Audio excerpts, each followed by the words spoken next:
Estamos, hoy es jueves 13 de febrero de 2020, son las 17 horas locales en la ciudad de Buenos Aires, Argentina, 12 horas en Los Ángeles, California, Estados Unidos.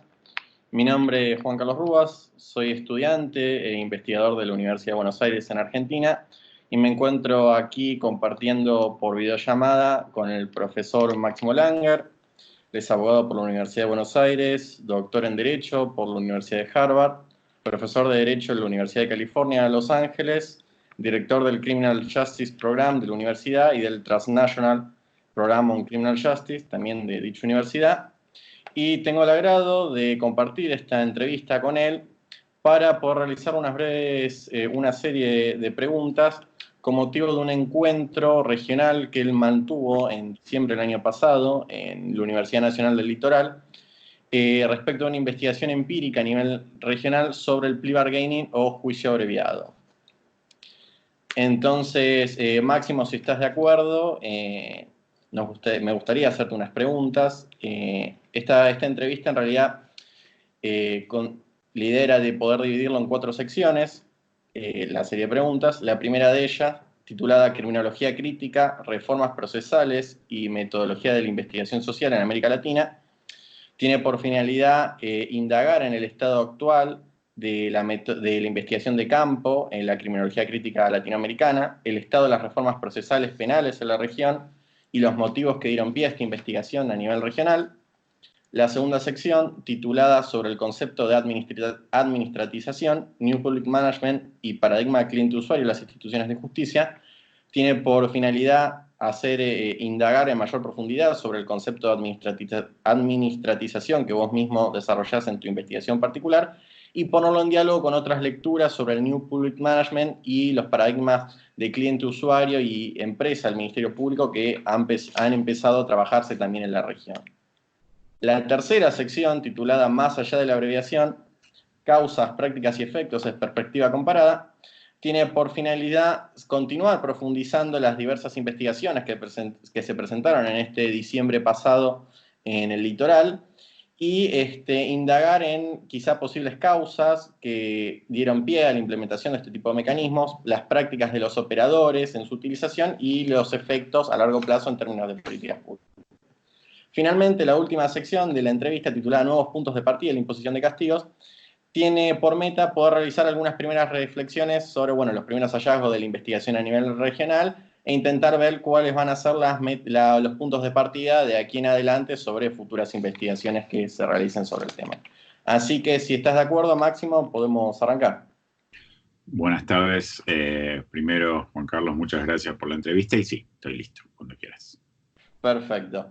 Bueno, Máximo, la primera pregunta que me interesa realizarte, vinculada con esta primera sección que mencionaba recién, tiene que ver con, que me pudieras contarme los motivos que dieron lugar a esta investigación en conjunto entre criminólogos locales de la Argentina, como puede ser el Grupo Delito y Sociedad en el Litoral, que coordina Máximo Soso, con expertos que estudian las reformas en perspectiva comparada, como sería tu caso, y por qué eligieron particularmente el tema del plea bargaining sobre otras cuestiones de la justicia. Y esto te lo consulto particularmente porque, por ejemplo, algo que me hizo ruido recientemente era que, por ejemplo, en otra entrevista que yo tuve la oportunidad de realizarle a Alberto Binder con el motivo de los 30 años de la fundación del INESIP, él mencionaba que en varias décadas atrás, cuando recién se impulsaban estas reformas en la región, la élite de expertos que dirigían las reformas procesales penales le consultaron varias veces o le pidieron cooperación al grupo de criminología crítica y los criminólogos críticos, según me cuenta Binder, estaban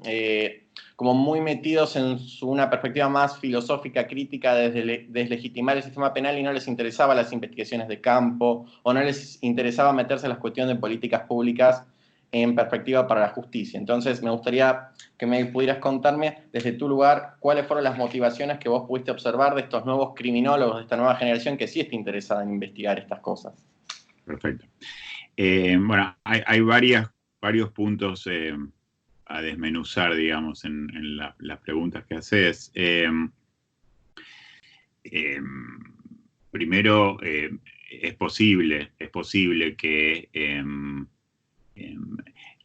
criminología crítica, cuando yo pienso en criminología crítica, pienso en corrientes teóricas muy, muy en particular, pero creo que si te entiendo bien la pregunta, vos estás hablando de, digamos, perspectivas criminológicas que piensan críticamente sobre el delito, sobre la sociedad, sobre el sistema penal, ¿no? Digamos, sin estar necesariamente atadas, si se quiere, a una tradición teórica en particular, sino que hay, digamos, distintas tradiciones teóricas críticas, si se quiere, que han llegado y que se han usado y que se han desarrollado dentro del discurso criminológico y dentro de la criminología como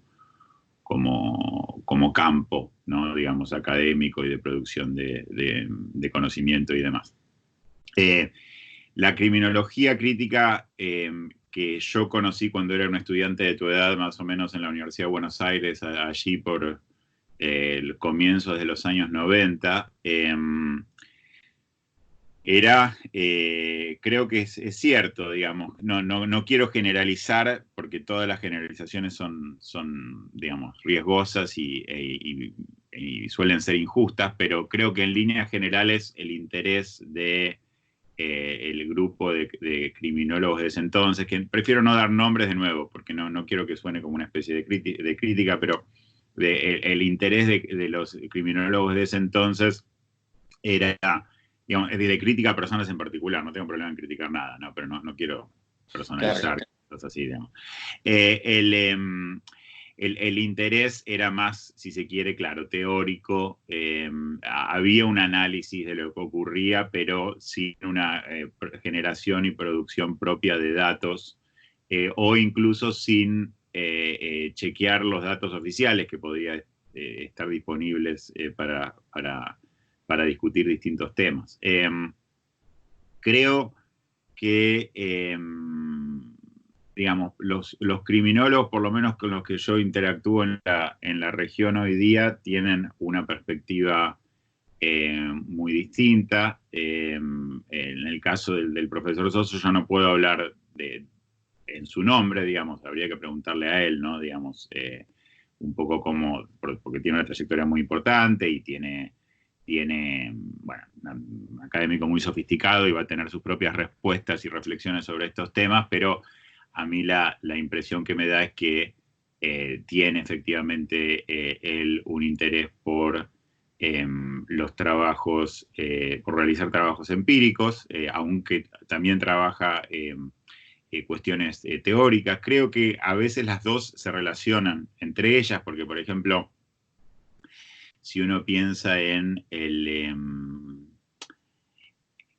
la criminología desde el sur global, ¿no? Una criminología, digamos, producida desde el sur global. Una de las cuestiones ahí es que una de las cuestiones ahí es que tradicionalmente nuestros criminólogos, no todos de vuelta, no quiero generalizar injustamente, pero muchos criminólogos han, si se quiere, tratado de seguir los desarrollos criminológicos en el norte global y después han asumido muchas veces que esos desarrollos criminológicos en el norte global se aplican al sur global. Entonces, qué sé yo, pues si uno dice, no, del panóptico de Foucault, digamos, en las prisiones, uno dice, bueno, panóptico de Foucault, esto es un desarrollo en el norte global, ¿será que se aplica se debe entonces aplicar en Argentina también? Y yo creo que hay digamos, que hay grandes riesgos en reducir, si uno reduce su trabajo académico solamente a eso, porque lo que, digamos, teorías desarrolladas para explicar fenómenos en el norte global tal vez no funcionan en el sur global, o en el caso de Argentina, en el caso de América Latina, porque ya sea porque los fenómenos no son los mismos, las prisiones tal vez no funcionan de la misma manera en América Latina o en Argentina o en Santa Fe o en provincia de Buenos Aires que en otros países, digamos, del norte global, y porque esto también puede requerir distintos desarrollos teóricos, y yo creo que alguien como Máximo Soso es muy consciente de esto desde hace mucho tiempo, y en parte de nuevo, habría que preguntarle a él, pero si en esta clave de tratar de contestar la pregunta, de entender esta generación de criminólogos en Argentina, creo que parte de la motivación puede ser esta, ¿no? Digamos, o sea, como la necesidad de producir conocimiento que realmente se aplica a nuestras realidades también implica estudiar empíricamente lo que ocurre en nuestras realidades, porque esta es la única forma de saber realmente si, bueno, qué es lo que está pasando, ¿no? Y de un modo más sistemático e interesante que lo que puede ser la anécdota, ¿no? Y más significativo de lo que puede ser la anécdota de la interacción cotidiana. Entonces yo creo que por un lado está ese fenómeno, ¿no? Y digamos, y esta nueva generación. Creo que también hay otras generaciones. Bueno, déjame decir esto que con Máximo Soso en realidad en particular venimos trabajando en conversación, te diría, desde hace muchísimos, muchísimos años. Bueno, desde nuestra época de estudiantes, desde los congresos de estudiantes de Derecho Penal y Criminología, o sea que nos conocemos hace 30 años, pero tuvimos después la suerte de los dos estar al mismo tiempo en la ciudad de Nueva York, en NYU, un año yo estaba enseñando ahí, él estaba haciendo una estadía de investigación, y bueno, y nuestras conversaciones, intercambios han continuado a lo largo del tiempo. Entonces, no es de hecho, nuestro primer encuentro para discutir estudios empíricos. Yo cuando hice, ya no me acuerdo qué estudio era, si era el estudio del Estado de México que hice con otro grupo de investigadores, de los que voy a hablar ahora un poquito, o si fue el estudio sobre justicia nacional en lo criminal y correccional, o si fue el estudio sobre justicia penal de adolescentes en Chile con Ricardo Lío. Pero ya en su momento habíamos hecho un encuentro para tratar de discutir algunas de esas cosas, y bueno, es una conversación que viene hace tiempo. Hay también otros criminólogos que no sé si se definirían a sí mismos, y de nuevo no quiero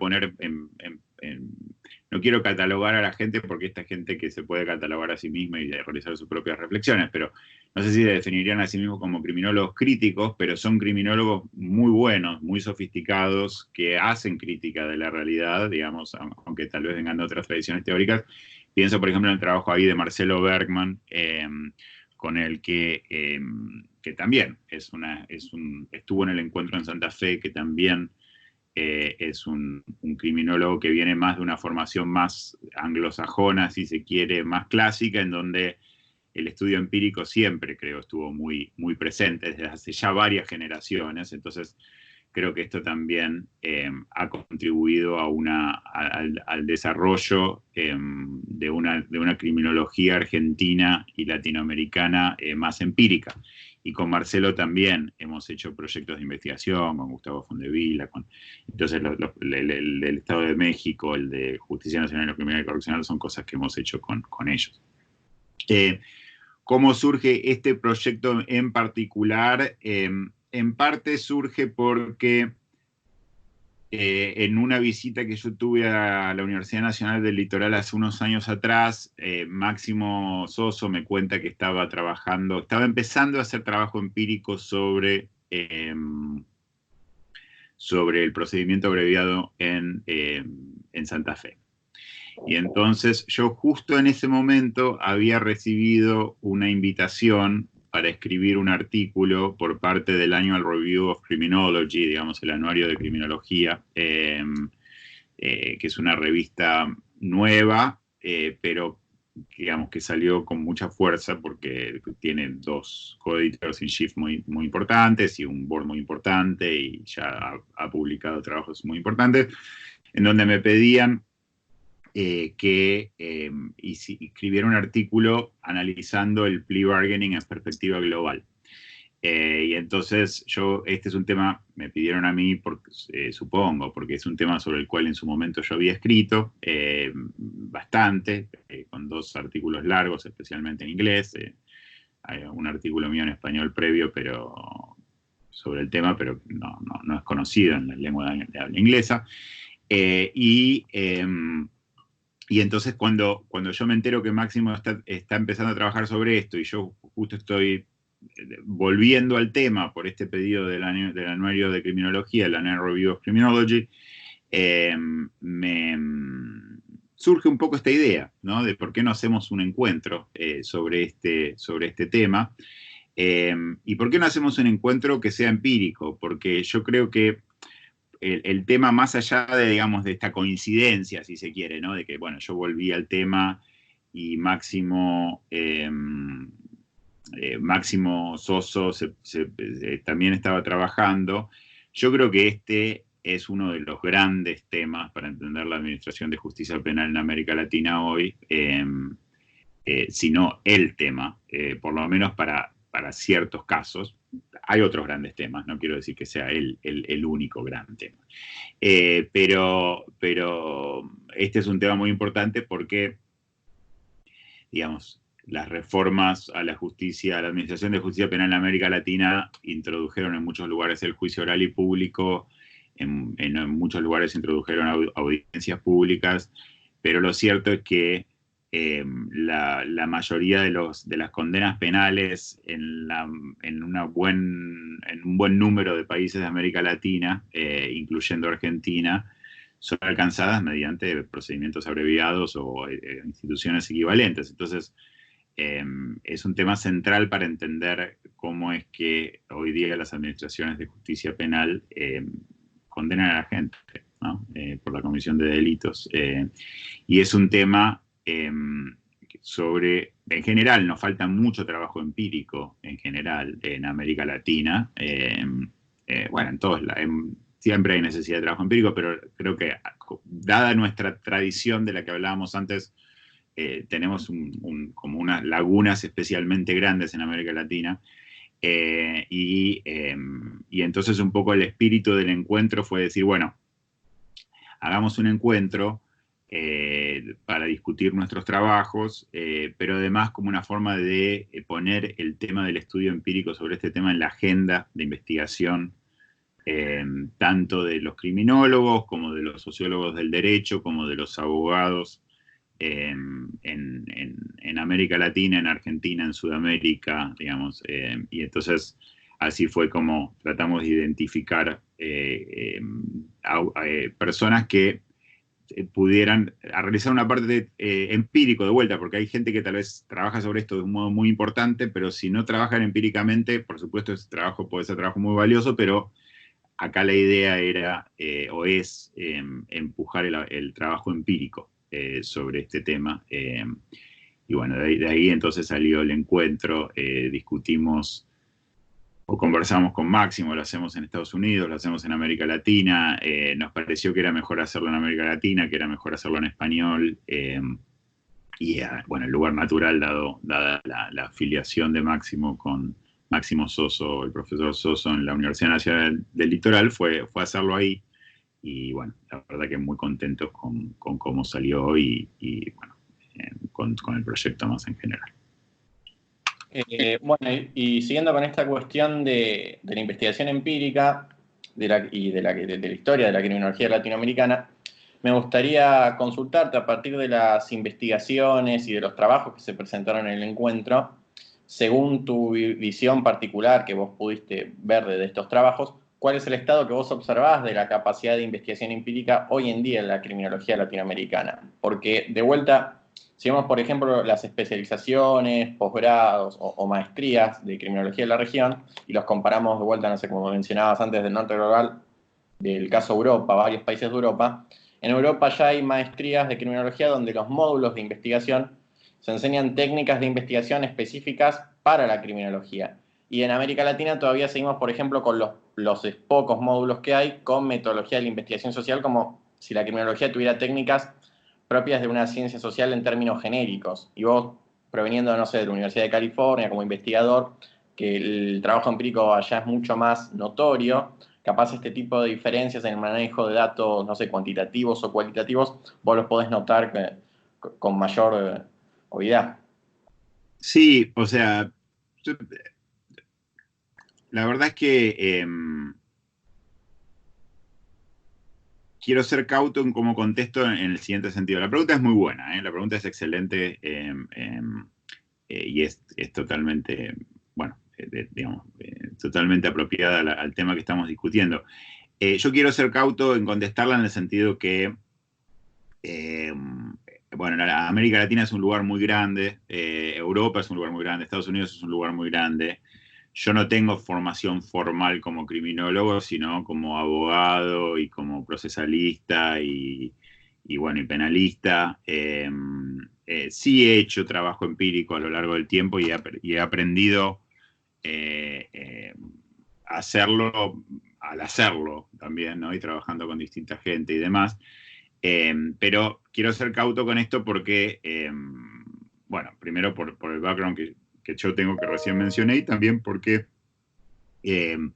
no tengo una familiaridad muy grande con una serie de programas que tal vez están haciendo cosas que yo desconozco, digamos. La impresión que me da de todas maneras es que la investigación empírica en general, cuando estamos hablando del sistema penal y cuando estamos hablando de delito en América Latina, todavía es muy incipiente, digo, conseguir armar el grupo que armamos para el seminario en Santa Fe costó trabajo, había que preguntar, averiguar, pensar, y no es que había 1000 nombres y elegimos, digamos, el número que elegimos, sino que, por supuesto que la gente que participó en el seminario es gente, digamos, muy buena o que, digamos, es muy prometedora, ¿no? Varios son académicos más jóvenes y en parte también la idea era apoyar eso, ¿no? A académicos más jóvenes siempre.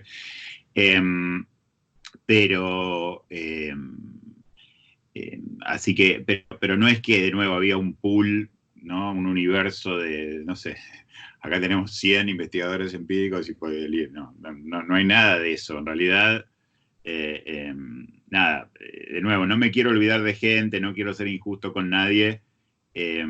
Seguramente hay gente haciendo buen trabajo empírico en distintos lugares, tal vez algunos yo no conozca o no me los estoy olvidando ahora, pero en general diría que es un fenómeno muy incipiente, hay mucho camino por recorrer.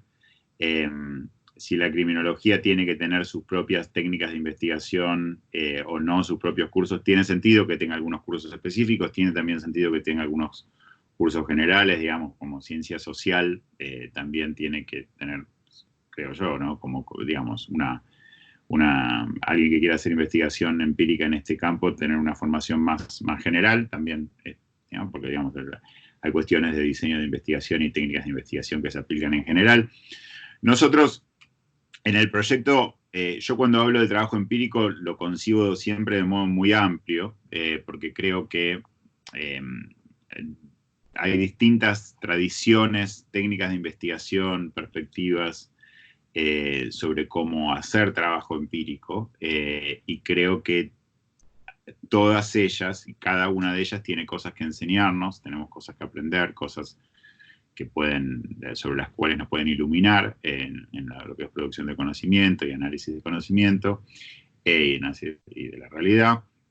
Entonces, nuestro seminario reflejó esto, porque tuvimos, por ejemplo, qué sé yo, desde una antropóloga haciendo un trabajo más, si se quiere, cualitativo, de observación de audiencias, distintas personas, en realidad, varios de los trabajos y de las investigaciones basadas en la observación de audiencias, incluyendo, por ejemplo, el trabajo de Máximo Soso, no solo, pero, digamos, con mucha observación de audiencias como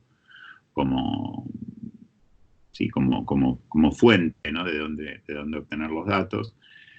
Pero también el trabajo de Willem y Aristegui en Chile, lo mismo. Entonces, digamos, como hay trabajo empírico que puede ser, como si se quiere, más cualitativo, y después hay trabajo empírico que puede ser más cuantitativo, y que puede utilizar distintas técnicas ahí también. Y de nuevo, en nuestro seminario tratamos de incluir gente con distintas perspectivas en ese sentido. Entonces, qué sé yo, tenemos de alguien como Ángela Zorro, con una formación más econométrica, si se quiere, nada, tratando de aprovechar un experimento cuasi natural en la reforma colombiana, dado que la reforma se adoptó en etapas. Entonces había ciertos lugares que tenían en tiempo X eh, el acusatorio, y otros lugares dentro del mismo país que no lo tenían. Entonces eso creó una especie de experimento natural. Pero después con, qué sé yo, Ricardo Lío en Chile, presentando los datos iniciales de lo que nosotros llamamos a veces el proyecto expedientes, digamos, obteniendo los datos directamente de las carpetas del fiscal, o de las filmaciones de las audiencias por parte del tribunal. Y con una grilla, ¿no?, de preguntas muy largas, tratando de obtener datos sobre eso, que es parte del proyecto que venimos haciendo con Marcelo Bergman, Gustavo Fondevila y otros, ¿no?, en América Latina, México, perdón, hablo en inglés, Justicia Nacional en lo Criminal y Correccional, y bueno, ahora Chile, liderado ahí por Ricardo Lío.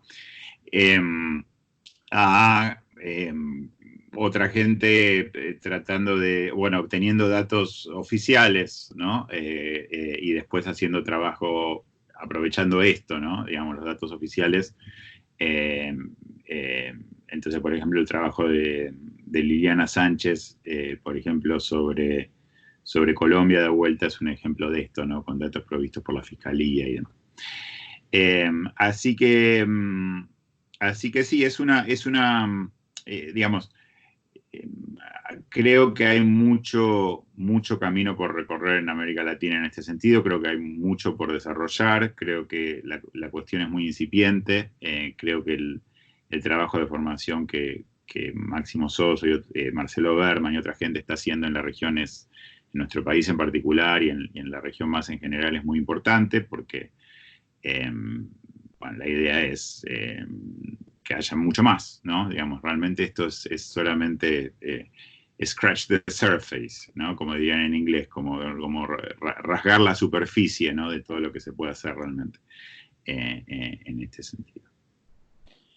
Bueno, ya para cerrar esta primera sección, me gustaría consultarte también desde tu visión particular, ¿cuál es el estado que observás de la reforma procesal penal en la región? Y esto tanto desde las metas sobre las garantías y sobre los derechos que se propusieron los reformadores en un comienzo, como también sobre la idea de eficacia, que en un principio, cuando se impulsó la reforma, se buscaba justamente apuntar hacia los grandes mercados criminales, terminar con la idea de la trituradora de carne pobre, como decía Binder hace unas décadas cuando recorría diversos países de América Latina. Bueno, entonces me gustaría ver, en base a esta investigación, qué observas vos de todo esto. Sí, sí. Mira, las reformas procesales penales en América Latina me parece que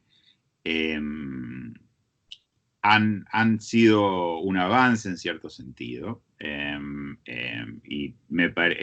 porque, por ejemplo, bueno, digamos, en países donde no había juicios orales y públicos, la idea de que los casos penales deben ser decididos, ¿no?, de un modo público y transparente hacia la ciudadanía y hacia todos los que están afectados por el caso, me parece que es un principio, digamos, democrático de la Administración de Justicia Penal, que está bien haberlo instalado como tal. Lo mismo si uno piensa en audiencias orales y públicas en etapas previas al juicio. Creo también que las reformas ayudaron mucho a instalar un discurso sobre garantías en el proceso penal de los imputados, que hoy día lo tomamos como obvio, pero que si uno se remonta a los 80 en Argentina, por ejemplo, ¿no?, digamos, por ser la realidad que yo más conozco, ha habido como una transformación enorme, que la gente ni siquiera se da cuenta, que por supuesto ha habido muchos factores que han contribuido a esta transformación, pero creo que las reformas han sido uno. Creo también que en materia de víctima, las reformas también han contribuido a desarrollar distintos derechos para la víctima, ¿no? En el sistema penal, en el proceso penal y demás. Hay aspectos que uno puede considerar problemáticos dentro de esto, y el libro de Liliana Sánchez sobre Victims' Rights in Flux, ¿no? Que es sobre discursos sobre víctima y reforma acusatoria en Colombia, me parece es la referencia obligada sobre ese tema. Pero bueno, digamos, han contribuido a instalar esos discursos, digamos, algunos de los cuales creo que son discursos válidos, interesantes en términos de derechos, ¿no? Digamos, de las personas. Creo que también han contribuido en ciertos lugares al menos, el desarrollo de medidas no punitivas para resolver casos penales. Y en ese sentido, creo que eso también es un avance. Pero creo que sí, que también han tenido muchos problemas y que no han podido lograr, si se quiere, algunos de los objetivos que los propios reformadores se fijaron, ¿no? Cuando propusieron estas reformas, ¿no? Y las intentaron llevar adelante e implementar. Llevar adelante e implementar. En términos de eficacia, por ejemplo, o de eficiencia, creo que en muchos lugares las reformas han reducido los tiempos del proceso. Creo que esto es, digamos, ceteris paribus, ¿no? Todos, digamos, si mantenemos todo, si nos concentramos solo en eso, no está mal eso. Creo que también las reformas, en parte por sus discursos sobre derechos y garantías, y en parte porque han reducido los tiempos del proceso, han tendido en general a reducir el porcentaje de presos sin condena, ¿no? De personas detenidas en prisión preventiva, no condenadas, digamos. Pero primero, bueno, como decía antes, el sistema en muchos lugares se ha vuelto el procedimiento abreviado, punto uno, con lo cual las reformas, digamos, prometían una justicia oral, pública, transparente, y el procedimiento abreviado en muchos sentidos es lo contrario de eso. No digo que esto sea culpa de los reformadores, pero sí sin duda es una característica de los sistemas reformados. Y bueno, ahí hay toda una serie de cuestiones para pensar y sobre las cuales reflexionar. Tal vez hablamos más, por lo que vos adelantabas de las preguntas que querés discutir, tal vez podemos hablar más adelante de eso. Hay también, en términos de eficiencia y trituradora de carne pobre, como decías antes, creo que en líneas generales la idea de los reformadores de que estas reformas iban a contribuir centralmente a que el sistema fuera más eficiente en investigar casos contra imputados poderosos o contra personas que cometen delitos como, digamos, no callejeros, ¿no? O, bueno, digamos, como de criminalidad organizada o de cuello blanco y demás. Creo que en este sentido no se han observado en general avances significativos, por lo menos. Y después está la gran cuestión de, en general, en América Latina,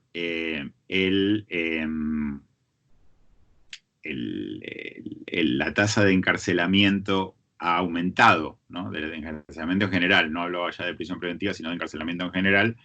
Si bien en algunos casos, digamos, había ya una alza que venía antes de la entrada en vigencia de las reformas, la entrada en vigencia de las reformas, digamos, fue seguida por un aumento o la continuación de un aumento en las tasas de encarcelamiento en muchos lugares. Si hay una relación causal entre los dos, es una cuestión muy complicada de evaluar, pero por ejemplo, el trabajo de Ángela Zorro en el seminario en Santa Fe evalúa precisamente esto, y ha habido alguna otra gente también. Bueno, Liliana Sánchez también discute en parte este tema en su paper, que presentó en Santa Fe, pero ha habido alguna otra gente tratando de explorar ese tema. Y bueno, entonces, digamos, si esto es bueno o malo, bueno, para los reformadores seguramente es malo, porque, digamos, los reformadores no venían con una agenda punitiva en su momento, sino con una agenda de reducción de la punitividad. Y bueno, digamos, sin necesidad de adoptar un discurso abolicionista o nada por el estilo, hay muchas formas de dar respuesta a un montón de casos distintos, ¿no? del encarcelamiento, ¿no? Entonces, este aumento puede ser considerado, de nuevo, ¿cuál es la relación con las reformas? Es un tema muy complicado de analizar y de determinar como de un modo más causal, si se quiere, pero es otra dimensión que, digamos, ha pasado a ser parte del escenario post-reformas, ¿no? En Argentina y en otros lugares, y que, bueno, pueden entonces abrir preguntas para cuestionar, ¿no? Si las reformas cumplieron con algunas de las promesas o expectativas que habían realizado, ¿no? Que habían generado. Bueno, y ya pasando a la segunda sección, que tiene que ver con la cuestión del concepto de administratización que vos desarrollás en tu investigación particular, y para ponerlo en diálogo con otras investigaciones que se han realizado en la región, la primera pregunta que me interesa realizarte para abrir esta sección tiene que ver justamente con este concepto. Vos en tu investigación comenzás primero enmarcando al plea bargaining o juicio abreviado dentro de una serie de mecanismos de condena sin juicio, y a su vez después el juicio abreviado lo enmarcás en una tendencia global a administratizar el proceso penal. ¿Qué quiere decir esto? Vos desarrollás en la investigación que es una serie de conductas de los operadores que tienden a imponer condenas por mecanismos extrajudiciales o administrativos, donde en general son resueltos por fiscales o la policía, y donde, como vos bien decías antes, en otra pregunta que te realicé recién, todas las garantías y derechos del juicio oral y público son dejadas de lado por estos procedimientos mucho más abreviados justamente y reducidos. Y lo que me gustaría consultarte, en primer lugar, es qué correlación vos considerás que pueda hallarse entre este desarrollo conceptual que vos hacés del concepto de administratización en el plea bargaining o juicio abreviado, y las lecturas, por ejemplo, que se empezaron a hacer hace no mucho tiempo sobre el New Public Management en los procesos de reforma que se hicieron en América Latina. Está muy bien, es muy interesante la pregunta. Déjame primero dar un poco de contexto a mi respuesta, porque yo en realidad llevo varios años trabajando con esta línea de investigación sobre el procedimiento abreviado.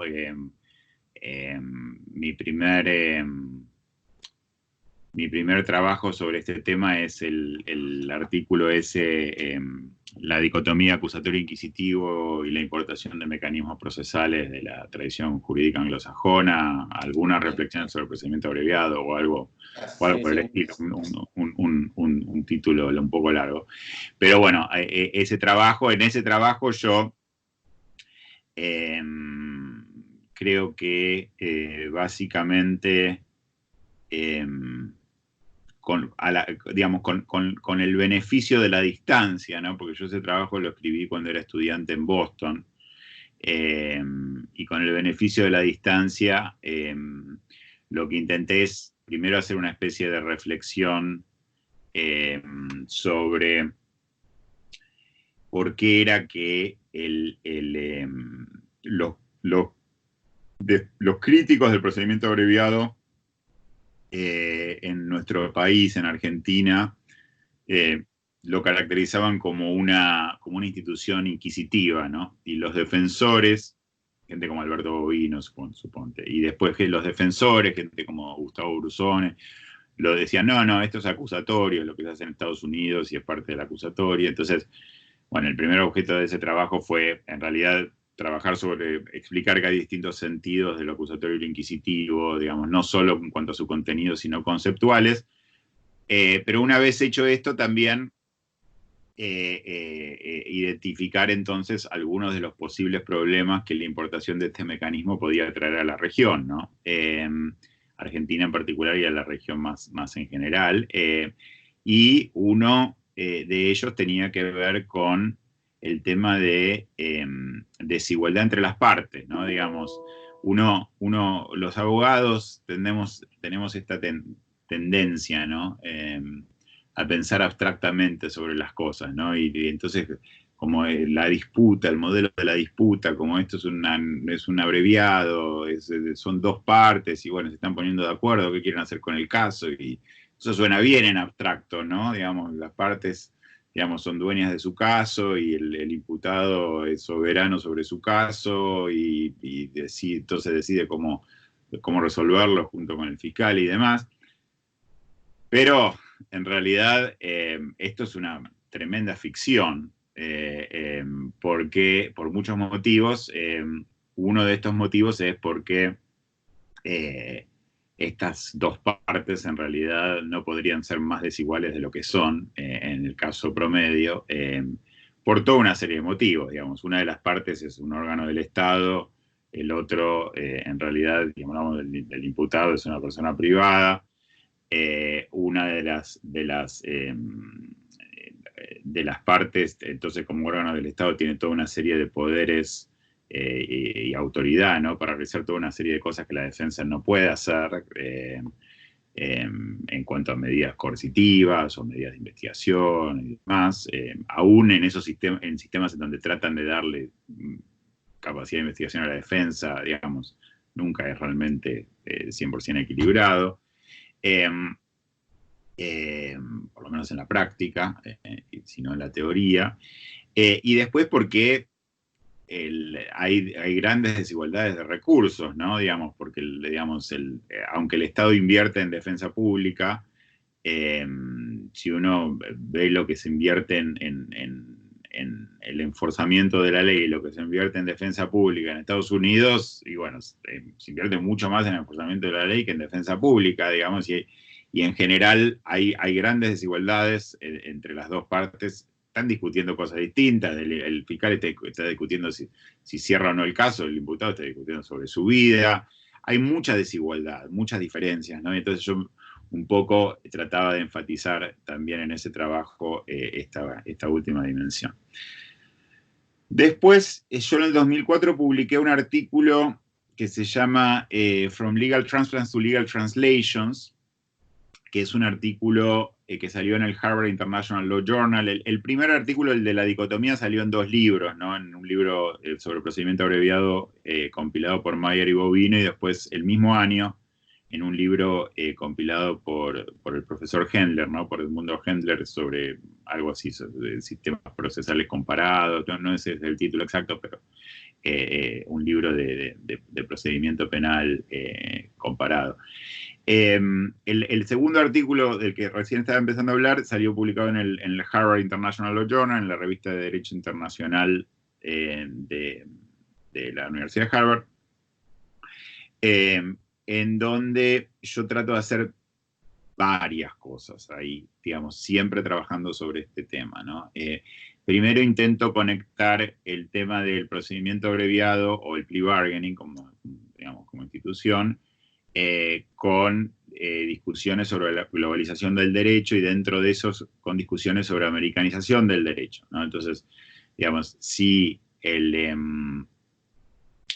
Estados Unidos se había convertido, y posiblemente todavía lo sigue siendo, ¿no? en el sistema jurídico más influyente en el mundo, en un mundo además globalizado, ¿no? Digamos, mucho más interconectado que antes, es que esto implicaba una americanización del derecho de los países receptores, si se quieren, ¿no? Los países influenciados por parte de Estados Unidos. Y entonces, yo en este contexto, lo que hago es tomar el caso de la importación del plea bargaining para testear esta tesis de americanización. Para eso, básicamente tomo 4 casos de estudio. El procedimiento abreviado en Argentina, la composición en Francia, lo que era entonces la composición en Francia, que es, bueno, podría explicar lo que es, pero no importa. Que en ese momento algunos autores franceses muy importantes lo asimilaban al plea bargaining estadounidense, el patellamiento en Italia y Die Sprachen en Alemania, ¿no? Digamos, los acuerdos o entendimientos en Alemania. Básicamente mostraba que si bien estos distintos casos indicaban una influencia, si se quiere, de Estados Unidos sobre otros países, ya sea al momento de la adopción de las reformas o por lo menos en la discusión sobre estos asuntos, estos países no habían sido americanizados en un sentido fuerte, en el sentido que, digamos, si una concepción del proceso penal es bastante prevalente en Estados Unidos es esta idea de que el proceso penal es una disputa entre 2 partes frente a un árbitro o un tribunal pasivo. Bueno, esta concepción del proceso penal, digamos que subyace, si se quiere, a la práctica del plea bargaining en Estados Unidos, había avanzado en alguna medida en alguno de estos lugares, pero no se había impuesto como tal, ¿no? Digamos, ni en Francia, ni en Italia, ni en Argentina, ni en Alemania. Y bueno, para hacer esto yo también, digamos, parte de ese trabajo hice dos contribuciones teóricas, si se quiere más. Una fue tratar de ofrecer una conceptualización de lo acusatorio y lo inquisitivo en ese trabajo como, si se quiere, como sistemas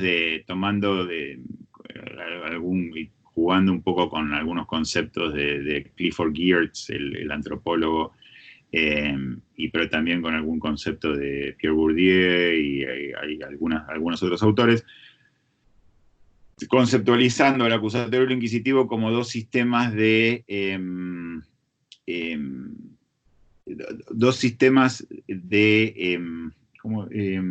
structures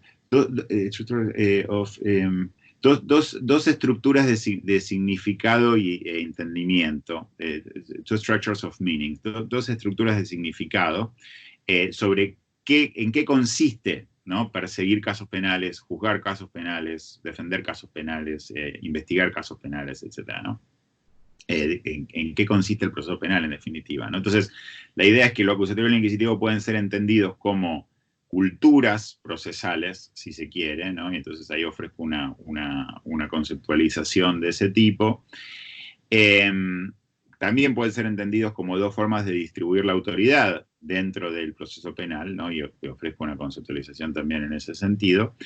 Y después la segunda contribución, si se quiere, de las 2 que mencionaba antes, es decir, bueno, cuando alguna institución como el plea bargaining viaja, ¿no? o de un sistema como el estadounidense al argentino, es que simplemente esto es un trasplante legal. Es como, el trasplante legal es una metáfora muy usada en la teoría del derecho comparado en Estados Unidos a través del trabajo de Alan Watson.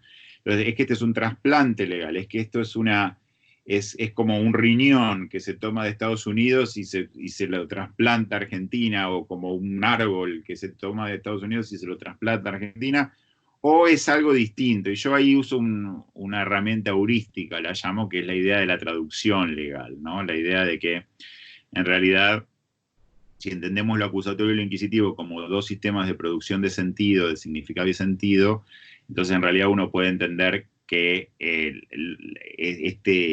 este proceso en realidad es como una especie de proceso de traducción, ¿no? De un lenguaje original o de un sistema de producción de sentido original en Estados Unidos a estos 4 contextos, ¿no? Que mencionaba antes.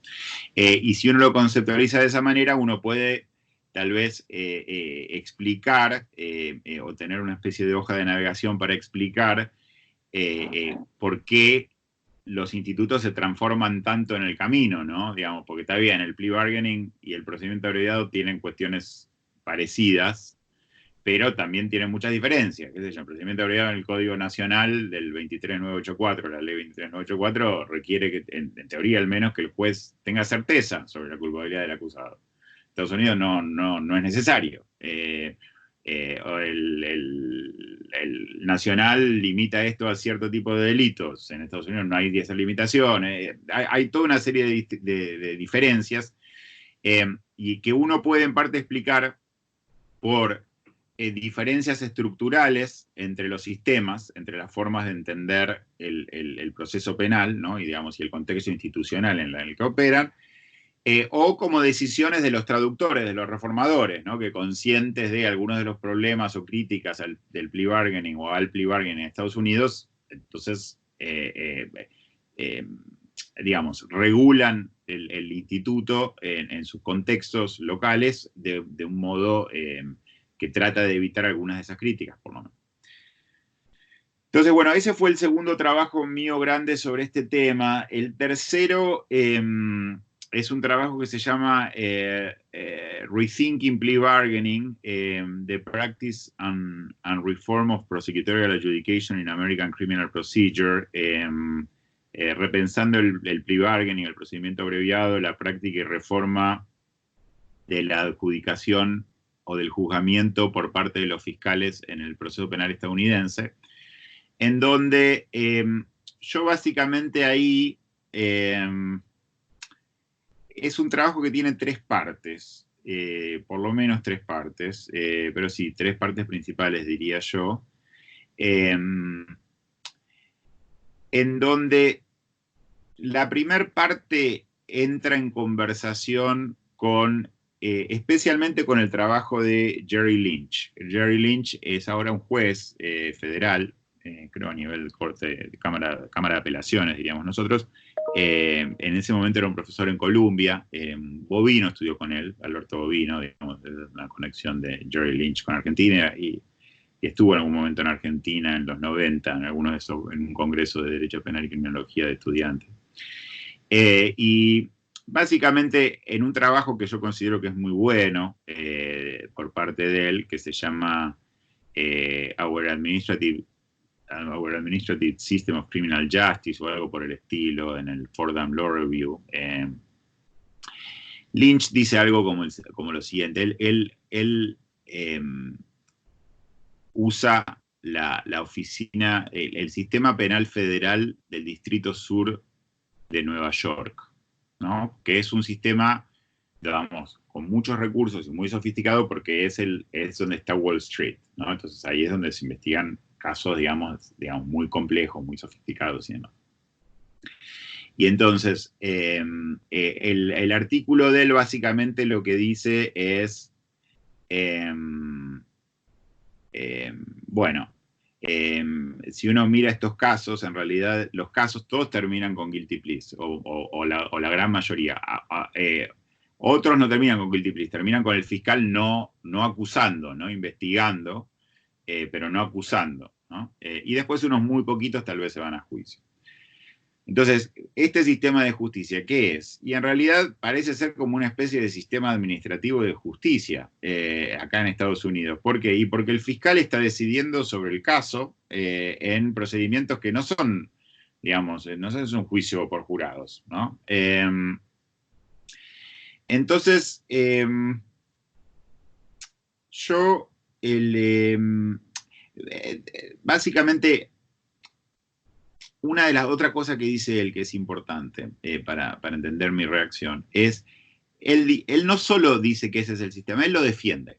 Él dice, bueno, este parece ser una especie de sistema inquisitivo, ¿no? Porque el fiscal está investigando y está juzgando el caso, ¿no? Porque si el fiscal decide acusar, y el caso se acabó. O sea, en general se acabó. Entonces, este es un sistema que parece ser un sistema inquisitivo, porque el fiscal está juzgando e investigando, pero bueno, sistemas inquisitivos hay en Europa Occidental, donde, digamos, hay democracias bien desarrolladas, con lo cual no puede ser tan malo este sistema, ¿no?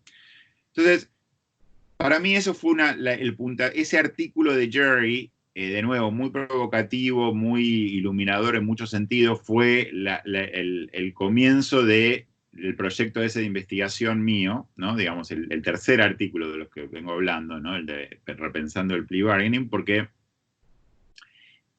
antes de que me olvide, respecto del segundo, si te interesa a vos o le interesa a alguno que todavía que esté viendo esta entrevista, sobre el segundo artículo, el de From Legal Translations to Legal Translations, salió un simposio por parte de la revista Discusiones, que está online, con el artículo traducido al español.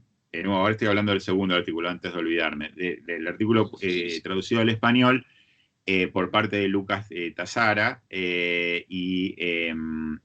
y con 3 artículos críticos al trabajo original por parte de 3 profesores que me hicieron el honor de analizar el artículo, Armin Englender de Alemania, Lorena Bachmeier de España y Correa Robles de Chile, y hay un artículo de respuesta mía. Pero por si a alguno le interesa, digamos, ver un poco cómo siguió esa línea de investigación, los desarrollos de ese artículo, ¿no? Digamos, dentro de lo que es esta gran línea de investigación mía. Y después, volviendo entonces al tercero, a mí yo entonces, para contestar un poco o responder un poco al artículo de Jerry, yo lo que entonces decido es escribir un artículo analizando este proceso, este fenómeno de juzgamiento por los fiscales, que yo creo que es real. Yo creo que ahí hay como un gran punto, ¿no? Digamos, de Jerry respecto del sistema estadounidense, ¿no? Digamos, los fiscales como juzgadores. Yo creo que es correcto eso, y es el punto de partida también de mi artículo, pero yo hago realizo 3 puntos sobre ese tema en mi propio artículo. Uno es decir, está bien, eso es posible, pero hay que ver en qué casos, una cuestión a discutir es en qué casos el fiscal está decidiendo solo y en qué casos el fiscal está decidiendo con la defensa, ¿no? O sea, en qué caso hay un juzgamiento, si se quiere, unilateral, lo llamo yo, por parte del fiscal, y en qué casos hay un juzgamiento, una decisión del caso bilateral por parte de la fiscalía y la defensa. Y entonces yo ahí lo que uso para abordar ese tema, aunque creo que hay más tela para cortar, más cuestiones para desarrollar, pero bueno, es una de las contribuciones del artículo en su momento, es utilizar una literatura que viene de la filosofía moral sobre qué constituye coerción, cuándo hay coerción, y básicamente decir que solo cuando hay coerción, entonces la participación, la declaración de la culpabilidad del imputado o del acusado, aunque formalmente, digamos, está dando su consentimiento, ese consentimiento no cuenta si hay coerción, del mismo modo que cuando uno lo coercionan a hacer algo, digamos, sí, digamos, tu billetera o tu vida, bueno, yo le doy mi billetera, sí, le estoy dando mi billetera, pero digamos, mi consentimiento ahí o mi acción no cuenta como consentimiento, porque estoy siendo coercionado. Del mismo modo, hay situaciones en donde la declaración de culpabilidad del acusado o la aceptación del acusado a que su caso sea adjudicado mediante el uso de un procedimiento como este, no cuenta, ¿no? Y hay otros casos en donde tal vez sí cuenta, ¿no? Y entonces es una primera cuestión que yo desarrollo en ese artículo. Eso no tanto en respuesta a Lynch, sino más bien en respuesta a John Langbein. Porque John Langbein tiene el artículo ese sobre tortura y plea bargaining, en donde pareciera que todo plea bargaining es tortura, ¿no? Que ha sido traducido al español también, salió en alguna nueva doctrina penal. Y yo, bueno, digamos, cuestiono eso, ¿no? Digamos, utilizando esta literatura, aunque creo que hay más para desarrollar en ese espacio. La segunda cosa que yo hago en ese artículo es, ya sí, contestándole a Jerry Lynch, es decir, bueno, este proceso, digamos, de juzgamiento por parte de los fiscales en Estados Unidos no es el inquisitivo europeo. No es el inquisitivo europeo porque, digamos, no cumple con estándares del debido proceso mínimos del inquisitivo europeo. Por ejemplo, qué sé yo, suponete el ne procedat iudex ex officio, ¿no? O sea, digamos, el juez no procede de oficio, ¿no? Si no hay alguna incitación por parte del fiscal, ¿no? Digamos, nuestro requerimiento de instrucción, suponete, en el Código Nacional todavía en vigencia, ¿no? No hay algo parecido en Estados Unidos, porque, digamos, el fiscal decide cuál es el alcance de su investigación y después juzga sobre esa. O ponerle el derecho a un tribunal imparcial. A ver, uno puede decir en qué medida es imparcial el juez de instrucción que tiene que investigar, perseguir, digamos, la vieja crítica, etc. Pero bueno, por lo menos el juez de instrucción tiene, digamos, su rol está definido como el rol de un juez que tiene que buscar prueba de cargo, prueba de descargo, digamos, por a favor del imputado, prueba en contra del imputado, tiene que determinar la verdad de lo ocurrido. Los fiscales en Estados Unidos, su rol no es definido de esa manera, entonces no hay un... ¿no? O el derecho a ser oído. El fiscal no tiene ninguna obligación a escuchar al imputado antes de decidir si va a acusar o no.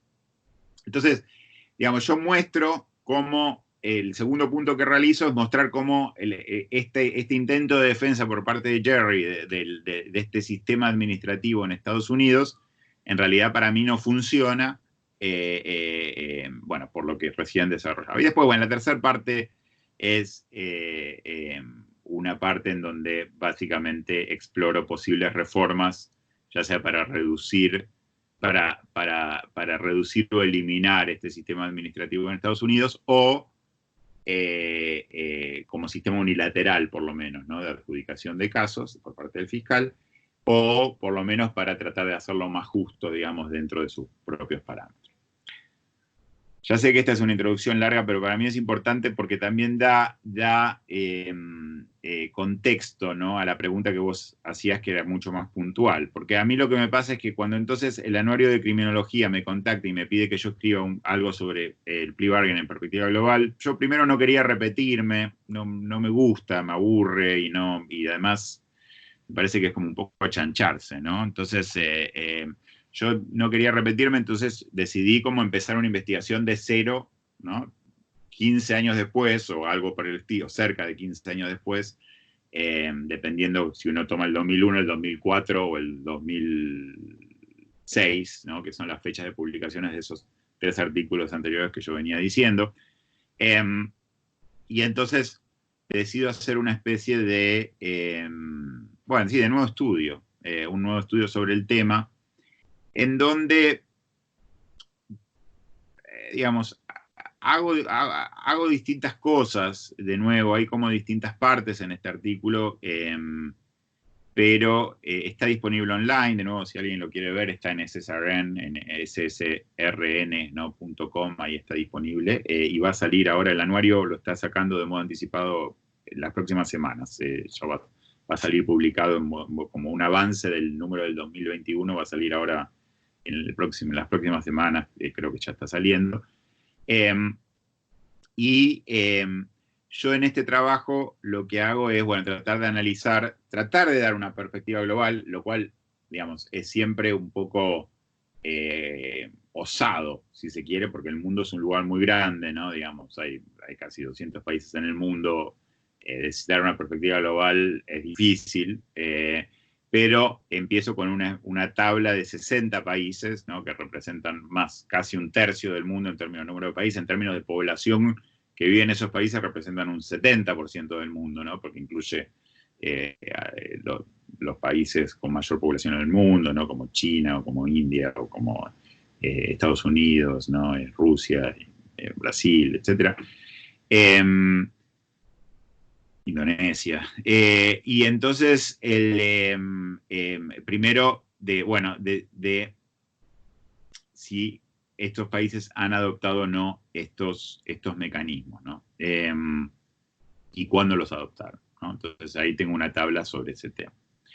Yo una primera cosa que trato de hacer en este trabajo, en el nuevo, en el cuarto, llamémoslo trabajo, es tratar de definir analíticamente lo que estoy estudiando de un modo tal que permite una comparación que tenga sentido entre tantas jurisdicciones, ¿no? Y esto no es fácil de hacer, parece que es un pequeño punto, pero no es fácil de hacer. Suponete, para explicar, y de nuevo, eventualmente voy a llegar a tu pregunta, pero suponete, mecanismos consensuales. Uno muchas veces, digamos, encuentra trabajos, y yo lo puedo haber hasta usado en algún momento, mi propio trabajo, ¿no? Mecanismos consensuales de resolución de casos penales, ¿no? Pero si fuera eso lo que yo estoy estudiando, y bueno, entonces tal vez tengo que incluir la suspensión del juicio a prueba, o mecanismos equivalentes, tengo que incluir la mediación, tal vez hasta tengo que incluir el uso del principio de oportunidad, digamos, con el consentimiento del imputado en algunos casos, en algunas jurisdicciones. Tengo que incluir, digamos, mecanismos, toda una gama de mediación entre víctima e imputado. Tengo que incluir toda una gama de mecanismos que son muy distintos entre sí. Entonces, cuando uno empieza, no digo que no se pueda hacer, pero comparar mecanismos de resolución de casos penales, mecanismos consensuales de resolución de casos penales, es comparar mecanismos muy dispares entre sí. Y conseguir datos para poder comparar esos casos ese tipo de mecanismo, de modo que tenga sentido, es muy difícil, porque entonces uno en realidad tiene que tener el universo global de todos los casos de ese sistema, lo cual es muy difícil conseguir esos datos, aun cuando uno los consiga en algunos países. Después, bueno, ¿qué pasa con los casos que resuelve la policía? Que no llegan a las estadísticas oficiales. Entonces, es muy difícil hacer eso. Entonces, yo lo que decido en este trabajo, en el cuarto, es concentrarme en lo siguiente. ¿Qué es el plea bargaining? El plea bargaining, una definición posible es que es una forma de llegar a una condena penal sin juicio. Es eso. Y entonces, es esa la definición que tomo conceptualmente, ¿no? Digamos, la que articulo, pero que después uso, para ahora analizar esto de perspectiva global en todas estas jurisdicciones. Entonces, cuando yo tengo mi tabla de 60 países, lo que estoy tratando de ver es si estos países tienen al menos un mecanismo para llegar a una condena penal, no una resolución cualquiera, sino una condena penal sin juicio, ¿no? Y esto es lo que yo estoy estudiando aquí, y después de la tabla esta de 60 países, lo que tengo son datos sobre 26 países, ¿no? Que Ricardo Lío, digamos, trabajó mucho conmigo en este proyecto. Como mi ayudante, ¿no? De investigación para el proyecto. Digamos, tengo una tabla con una figura con 26 países, en donde básicamente muestra qué porcentaje de condenas penales son alcanzadas mediante estos mecanismos y qué porcentajes son alcanzadas mediante un juicio. Y entonces, esto es un dato que uno entonces sí es comparable. Porque, bueno, es una pregunta más acotada, si se quiere, ¿no? Entonces, sí es comparable, y entonces tengo, digamos, esta tasa en 26 países y mostrando variación entre los 26 países con, qué sé yo, Estados Unidos y Nueva Zelanda en un lugar, en una punta, y un par de jurisdicciones en América Latina, como Panamá y Perú en la otra, ¿no? Bueno, eso es una segunda cosa que hago en este trabajo, otra cosa que hago en este trabajo. Y después, La otra cuestión, y ahora sí finalmente estoy llegando a tu pregunta, la otra cuestión que intento explorar es, bueno, ¿cuál es la significancia de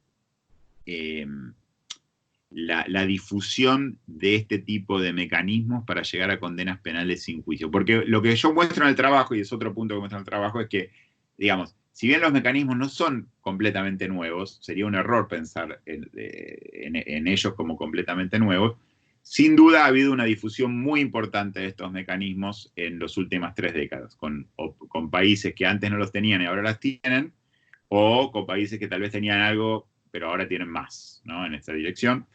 Y de hecho, de los 60 países en la muestra, creo que son 57 que tienen al menos uno de estos mecanismos, ¿no? Cuando en los años 70, de los 60, 49 no lo tenían, ¿no? Entonces ahora tenemos solo de los 49 que no lo tenían, ahora solo 3 no lo tienen, ¿no? Entonces, cuando yo realicé el estudio, por lo menos. Entonces, se han difundido mucho. Pero ¿cuál es la implicancia de esto, ¿no? ¿Cuál es la implicancia de esto? Y de nuevo, las generalizaciones acá son muy riesgosas, son osadas, son difíciles de hacer, porque, digamos, está bien, uno puede, en parte, es una vuelta a lo que decía yo antes sobre cuestiones que uno puede desarrollar en cierto contexto, como el norte global, ¿no? O uno u otra gente, ¿no? Y después, digamos, que eso se aplica a otros lados, y es una gran pregunta, ¿no? Yo creo que igual estos mecanismos, casi por definición, si se quiere, implican una administratización de las condenas penales. Administratización en los dos sentidos que vos mencionabas. O sea, primero es una administratización porque los fiscales, la policía y otras agencias administrativas, o por lo menos no enteramente judiciales, no de la judicatura, si se quiere, ¿no? Tienen un rol muy importante en estos mecanismos en decidir quién es condenado y por qué delito, ¿no? Y además, los mecanismos, de nuevo, por definición, implican que el imputado está renunciando a toda una serie de derechos asociados al juicio, con lo cual los procesos en donde esto ocurra, aunque haya una audiencia oral en algunos de estos lugares, o en muchos de estos lugares, ya sea en teoría o en la práctica, las decisiones no son tomadas en público, ¿no? Y no son tomadas, digamos, después de un juicio oral, en el que el imputado, al menos potencialmente, puede perder sus derechos. Son tomadas en procedimientos que tienden a ser escritos, a puertas cerradas y demás. Entonces, para mí, casi por definición, digamos, la incorporación de estos mecanismos implica cierto grado de administratización, ¿no?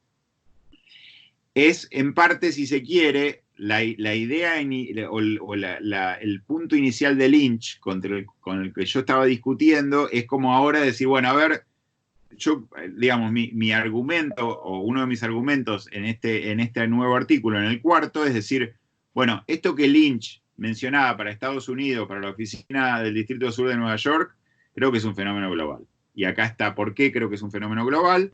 Y además te ofrezco, digamos, genero, digamos, propongo una forma de medir en una tasa, ¿no? de condenas sin juicio, que es una tasa de administratización. Entonces, como, digamos, distintas contribuciones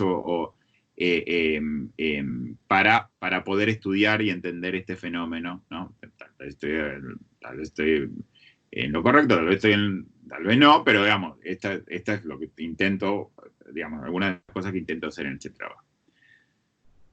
Bien, después de esta grandísima, larguísima elaboración, ¿cuál es la relación entre el New Public Management y el gerencialismo y esta idea del sistema penal o distintas agencias dentro del sistema penal como si fueran, digamos, empresas que uno maneja y hay clientes y hay servicios y demás? Yo creo que en algunos lugares puede haber una relación entre los dos fenómenos. Es decir, creo que, suponte, sí, hay tendencias en América Latina, en algunos lugares por lo menos, a concebir la oficina del fiscal como más como una especie, siendo un modelo de administración de empresa, ¿no? Digamos, con distintas índices y distintas prácticas y distintos discursos que reflejan, ¿no? Digamos, que vienen del mundo de la empresa, ¿no? Y de la administración de la empresa. Y si esto entonces existen en algunas oficinas en América Latina, y el uso de mecanismos para llegar a condenas sin juicio puede ser una de las herramientas digamos, eficaces, si se quiere, dentro siempre de esta lógica del mundo de la administración de la empresa, para dar uno de los inputs que se supone que tienen que dar estas oficinas de fiscales, que son condenas penales para la gente que comete delitos, o por lo menos ciertos delitos, ¿no? Entonces, en este sentido puede haber una relación entre los dos. Pero creo que es muy importante mantenerlos como conceptualmente distintos por distintos motivos. Primero, porque creo que la administratización se puede dar sin que haya discursos o prácticas de New Public Management, como vos lo describías antes. Puede ser, por ejemplo, que esto sea simplemente prácticas burocráticas, el autointerés de los operadores. A los operadores se van al trabajo del trabajo más temprano, o logran llegar a una condena, digamos, asegurarse una condena con certeza, digamos, o cuasi certeza, de un modo tal que no pueden en el juicio. Digamos, hay distintas... o pueden resolver más casos, digamos. Esto es una herramienta para los operadores, aún operadores que no están operando, valga la redundancia, dentro de una lógica o dentro de un discurso, dentro de prácticas de New Public Management, ¿no? Pueden ser prácticas tradicionales del sistema penal, de la Administración de Justicia Penal, de agencias dentro de esa Administración de Justicia Penal, en donde de todos modos hay administratización en los dos sentidos que mencionaba antes, sin que haya New Public Management.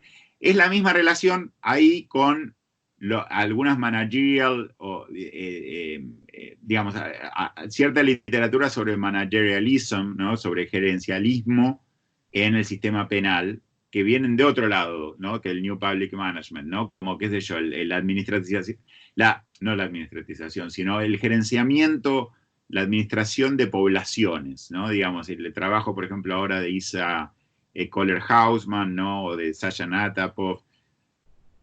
De nuevo, trabajo súper valioso, súper importante, donde ellas, por ejemplo, conciben ciertas prácticas como penales, como no, digamos, el sistema penal como orientado no a adjudicar casos penales realmente, sino a administrar o gerenciar ciertas poblaciones que son percibidas como ya sea como peligrosas o como vulnerables, ¿no? Entonces,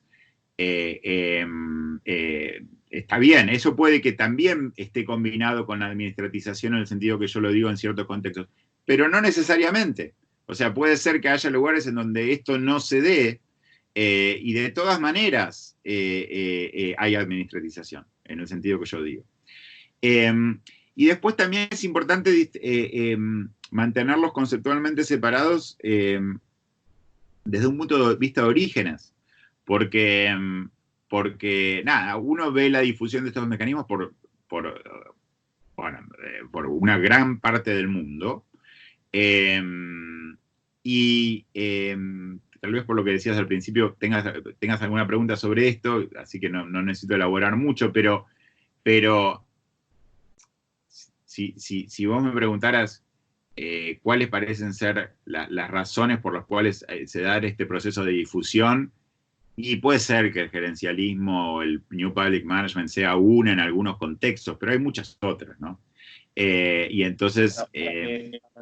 sí, no, justamente con esto que estábamos comentando para la gente que está viendo en la entrevista, cuando yo digo New Public Management o gerencialismo, que vos ya lo entendiste, pero quizás para la gente que no sabe el tema, me refiero, por ejemplo, a los casos del Ministerio Público de Chile, donde se implementaron normas ISO, mecanismos de gestión por resultado, donde se busca eficientizar los resultados de las respuestas penales como si efectivamente fuera una empresa donde se buscan ganancias. O en el caso, yendo más cerca, en el ámbito de Argentina, no sé, el Ministerio Público de la Ciudad de Buenos Aires, donde en los últimos años se implementaron nuevos mecanismos de inteligencia artificial, donde una persona tiene un problema y a la noche aprieta un botón y una máquina le responde como si fuera una farmacia, me duele la muela a las 3 de la mañana y llama un fiscal, ¿no? Ese tipo de ejemplo. Claro, claro, no, vale la aclaración, pero de nuevo, yo creo que ese es un fenómeno el que vos describís que es real en ciertos lugares, pero que es conceptual, que puede estar relacionado con el fenómeno de administratización de las condenas penales que yo analizo en el cuarto artículo, pero que yo creo que es conceptualmente distinto y es importante mantenerlo como conceptualmente distinto. Bueno, sí, justamente la pregunta siguiente era profundizando esto, así que más o menos ya a grandes rasgos con esta gran introducción y desarrollo posterior ya lo respondió. Así que para cerrar esta sección, lo que me gustaría consultarte es que vos en las reflexiones finales de tu investigación, al menos lo que yo pude entender, o al menos la impresión que me llevé del trabajo, es que vos comenzás, bueno, enunciando toda la serie de derechos y garantías que se promocionaron en un comienzo con las reformas adversariales o acusatorias, como los grandes postulados o grandes metas de estas reformas, pero lo cierto es que en la implementación lo que se evidencia es que en un 90% de casos, o al menos lo que vos mostrás en el trabajo, estos derechos y garantías son dejados de lado por estos procedimientos extrajudiciales y el juicio oral y público con todas las garantías como se vendió la reforma adversarial o acusatoria se deja para los casos más resonantes o mediáticos, de opinión popular, etc. Entonces, en este punto, o al menos como te comentaba, esta es la impresión que me llegó yo del trabajo, lo que me gustaría saber es si esta reflexión tuya apunta solamente a que observás una correlación entre la implementación de estas reformas y la instauración de estos mecanismos sin juicio, o si a su vez también hay una crítica a cómo se promocionaron estas reformas en un comienzo sin saber cómo en un futuro iban a terminar. Está bien. De nuevo, me parece que es una pregunta muy buena, importante.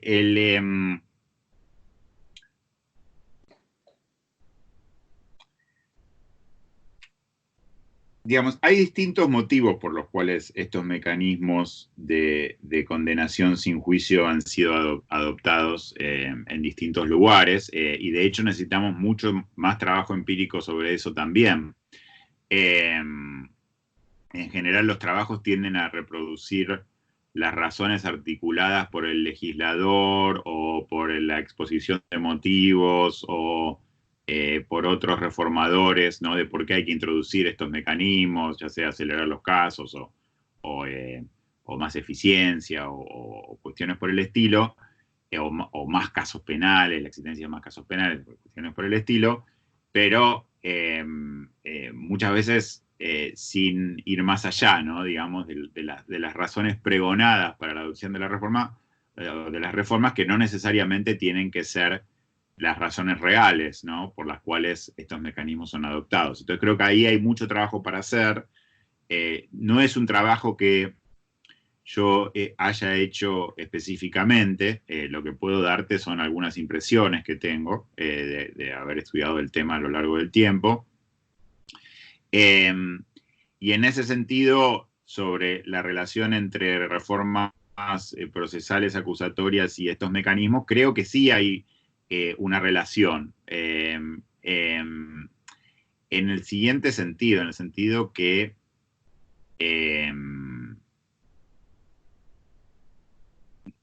todos los códigos de los que yo puedo pensar acusatorios latinoamericanos, digamos, autodenominados acusatorios latinoamericanos, tienen al menos uno de estos mecanismos, y no más de uno.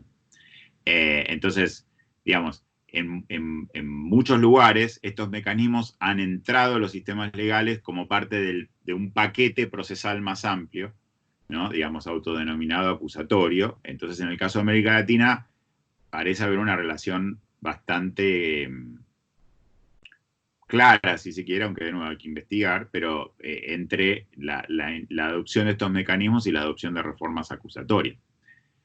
Ahora bien, si bien yo creo que esto es cierto, es importante resaltar por lo menos dos cuestiones. La primera es que esto no quiere decir que los códigos acusatorios sean el único factor que explique la adopción de este tipo de mecanismos. hay un montón de lugares alrededor del mundo, de nuevo, yo estudié el 60, digamos, pero hay lugares alrededor del mundo donde se han adoptado estos mecanismos sin pasar un nuevo código acusatorio. Entonces, digamos, no es que hay una relación necesaria entre los dos.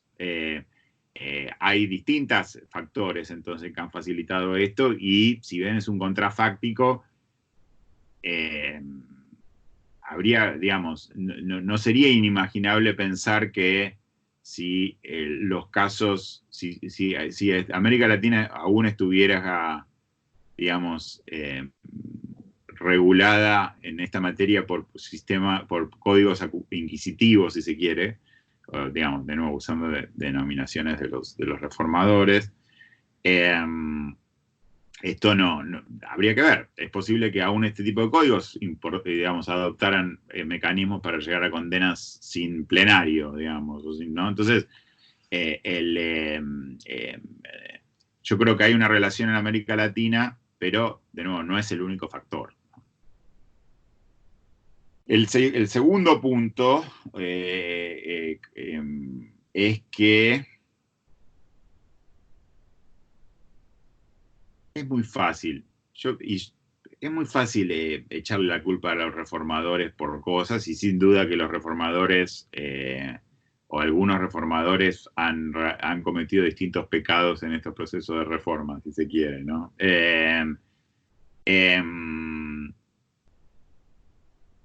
Y es posible, yo creo que, digamos, creo que de un modo, si se quiere, un poco natural, porque, digamos, para pasar una reforma uno tiene que convencer a un montón de gente. Para convencer a un montón de gente uno tiene que vender. Para vender uno a veces sobrevende, y cuando uno sobrevende, después, digamos, alguien compra el producto y dice, bueno, me dijiste que tenía todos estos atributos, y resulta que, bueno, sí, tal vez tiene este y este, pero ¿y estos tres dónde están? ¿No? Entonces, y ya es muy tarde para devolverlo, porque como que no hay vuelta atrás al inquisitivo. Entonces, eso yo creo que es real, pero también es un rasgo o es un fenómeno digamos, muy común o muy natural, ¿no? Que ocurra en procesos de reforma en donde hay mucha gente para convencer. La crítica igual no deja de ser válida, ¿no? Pero, digamos, también uno tiene que criticar de buena fe y ¿no? Poner, digamos, poner las cosas en su debido contexto, ¿no? Como para que también se entienda el alcance de la crítica, ¿no? Digamos, y también las motivaciones o las acciones de distintas personas en distintos momentos, que pueden haber, muchas de ellas, haber estado muy bien intencionadas respecto de esto. Y de nuevo, yo ya dije algunas cosas de las reformas que a mí me parecen positivas, si bien, de nuevo, al comienzo de la entrevista, si bien creo que hay otras problemáticas o criticables.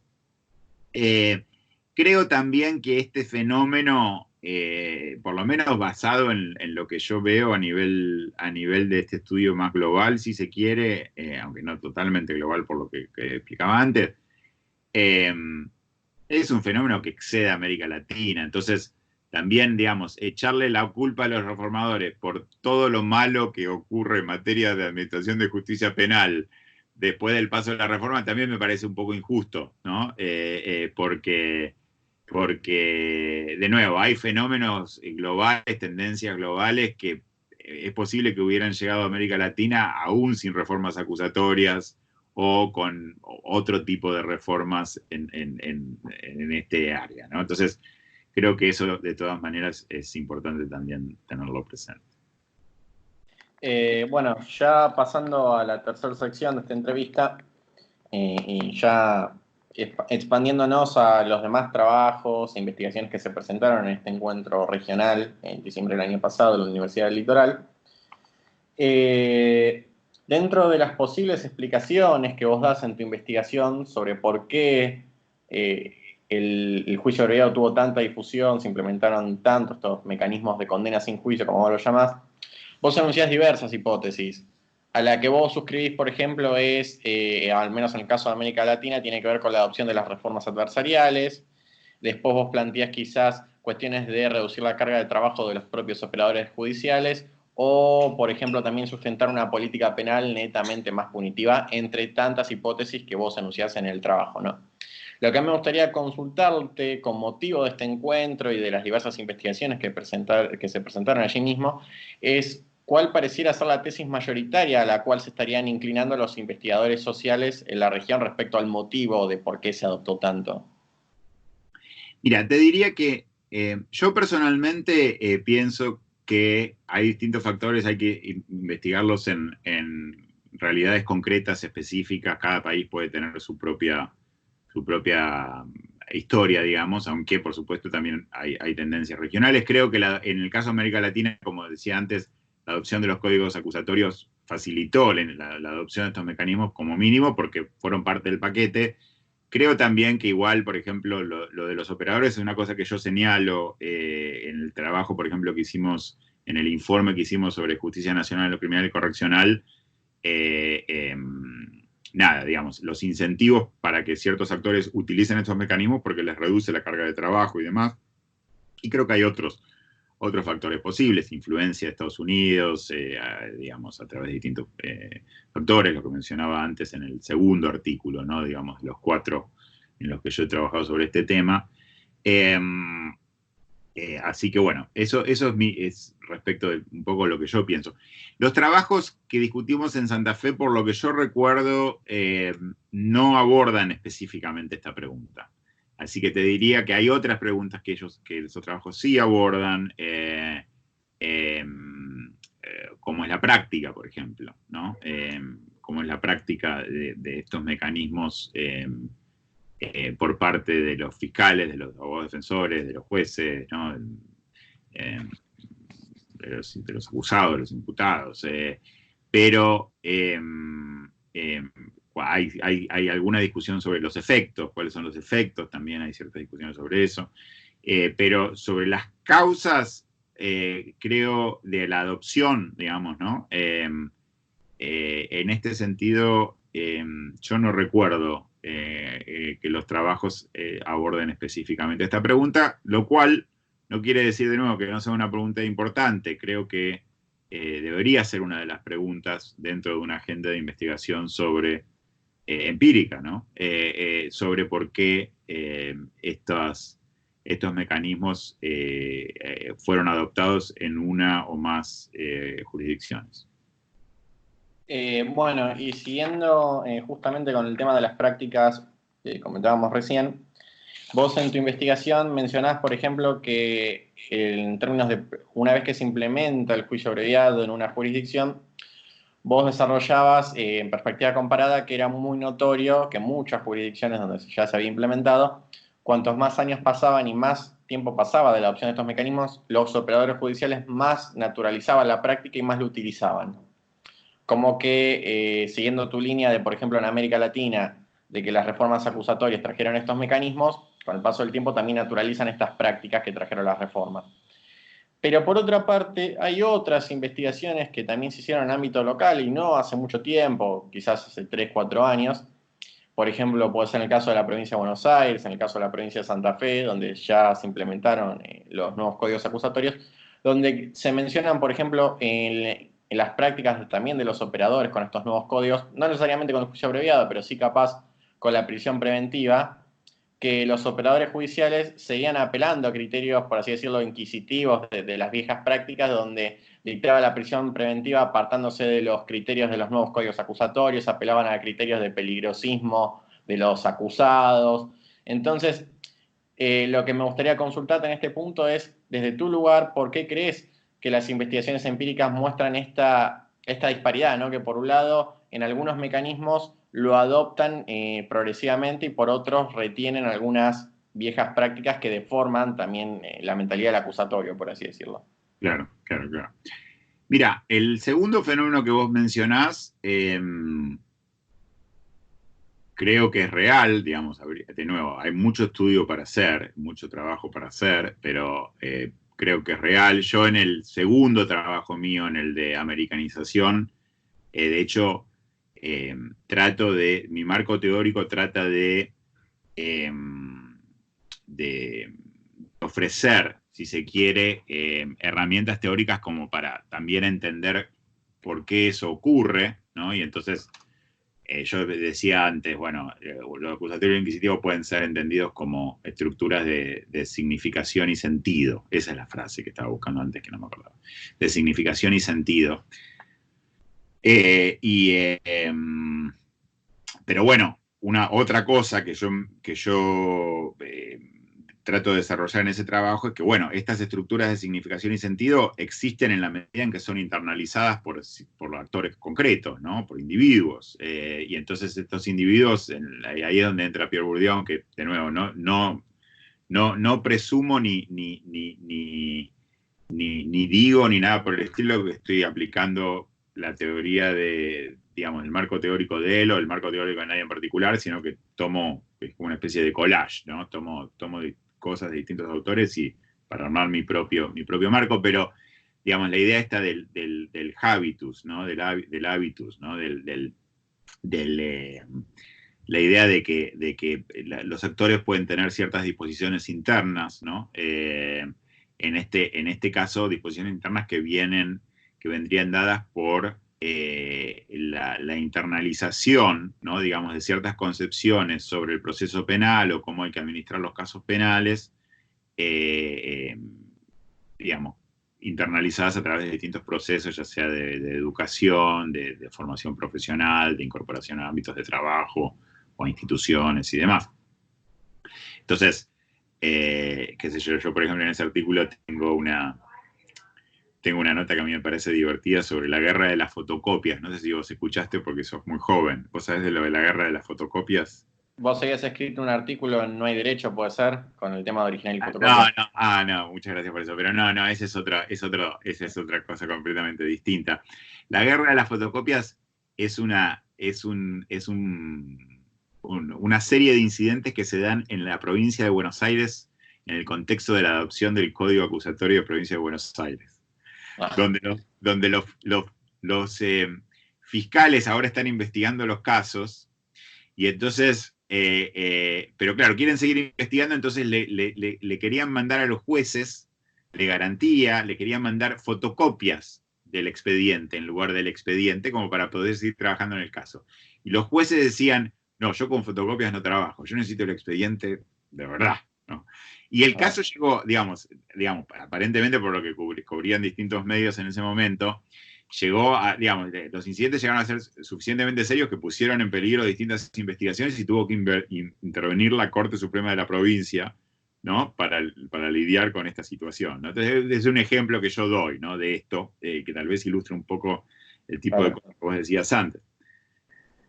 Y entonces, en este sentido, yo creo que esto, y después, bueno, incluso en términos de poder, ¿no? Porque, digamos, si hay jueces que están acostumbrados a decidir ellos sobre el caso y ahora vienen los fiscales y son los que están decidiendo sobre el caso según estos mecanismos para llegar a condenas sin juicio, ¿no? También hay dinámicas, ¿no? En lo que yo llamo en el segundo artículo, de nuevo, en el de americanización, la dimensión de... ya no me acuerdo exacto la terminología, pero es algo así como la dimensión de los poderes y responsabilidades procesales, ¿no? Porque, digamos, si dentro del inquisitivo hay una distribución de poder, autoridad y responsabilidades determinadas, el acusatorio disrumpe esto y entonces eso puede producir resistencias también. Yo, en mi nuevo trabajo, en el cuarto, en el más reciente, he encontrado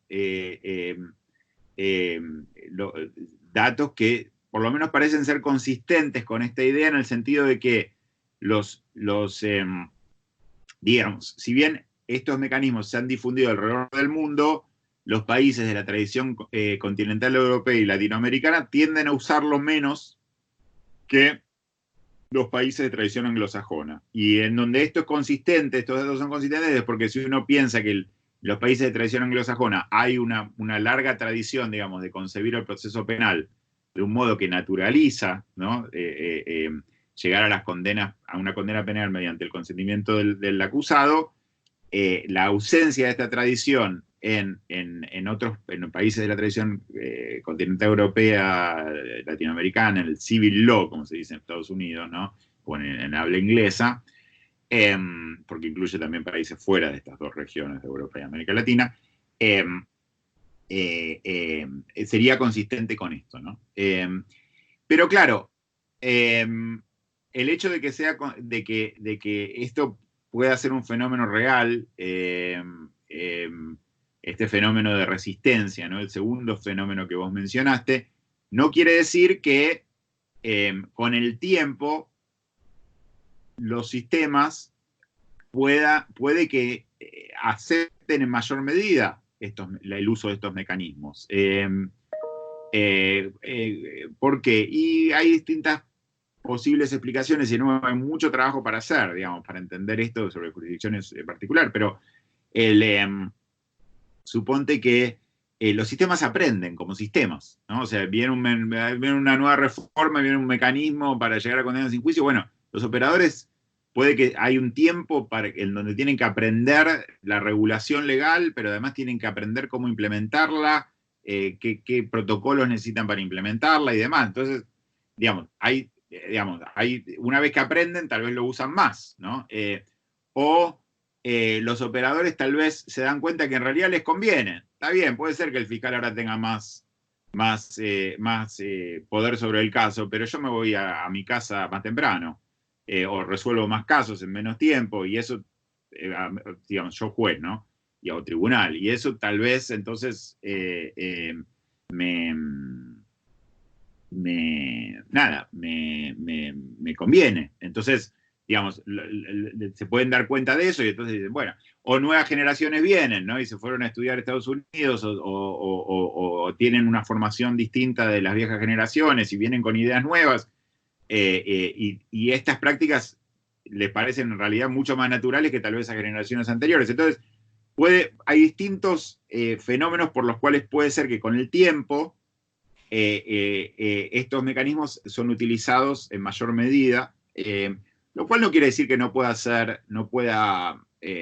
después haber una disminución o distintas trayectorias, ¿no? Distintas curvas, si se quiere, en el uso.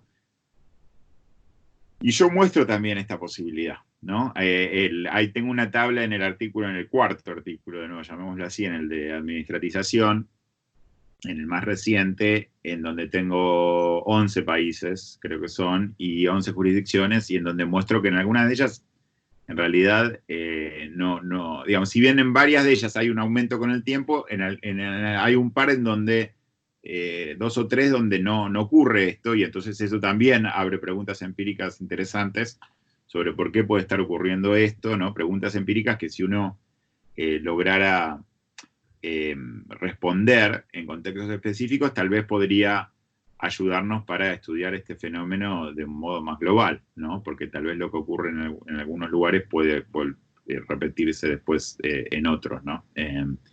Entonces, bueno, esta también es una posibilidad.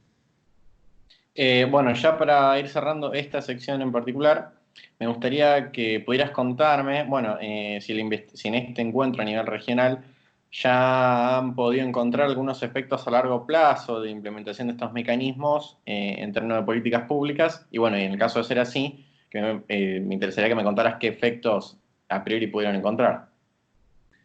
Mira, te diría que uno de los temas es que los mecanismos se usan.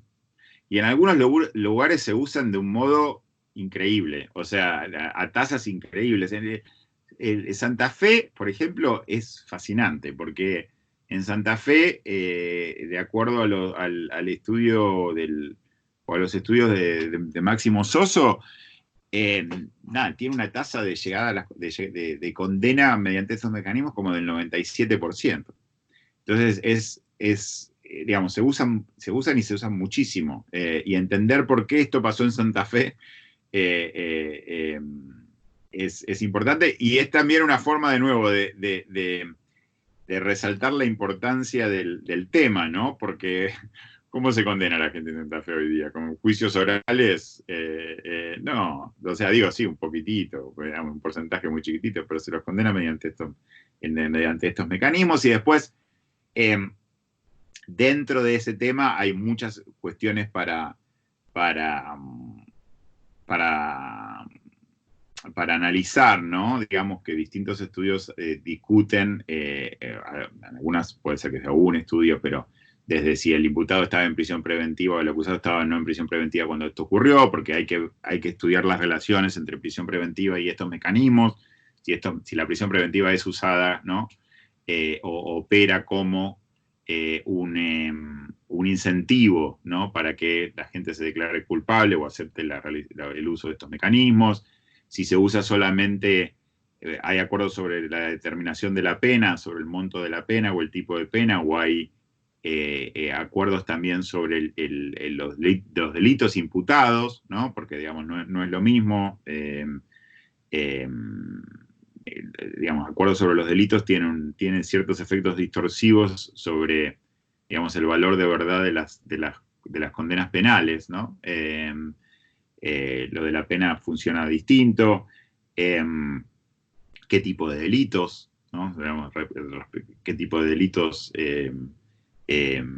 son tratados por el sistema en general y mediante estos mecanismos, diferencias de género, es que estos mecanismos afectan de un modo o a otro a hombres y mujeres, por ejemplo. Es un tema. El uso de estos mecanismos en delitos específicos como drogas, es un tema que surge de un par de papers como eje. Y después, si estos mecanismos han contribuido o no a aumentar la punitividad del sistema, ¿no? En general, o respecto de cierto tipo de imputados, ¿no? Entonces, todas estas cuestiones, te diría, son cuestiones que los papers exploran.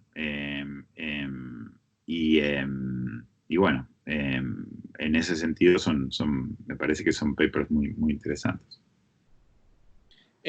Bueno, ya para ir yendo a la última sección de esta entrevista, titulada Nuevos puntos de partida de la imposición de castigos, me interesaría en primer lugar que pudieras contarme cuáles fueron los balances generales que pudieron extraerse de estas investigaciones en el encuentro en diciembre y cuáles considerás que van a ser las líneas de acción para seguir investigando sobre este tema en un futuro próximo.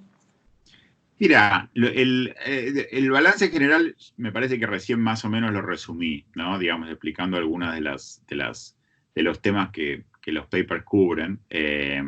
Me parece que, de nuevo, estamos recién empezando a rasgar la superficie, ¿no? De este tema. Es un tema, de nuevo, es una parte central de cómo en este momento funciona la administración de justicia en América Latina.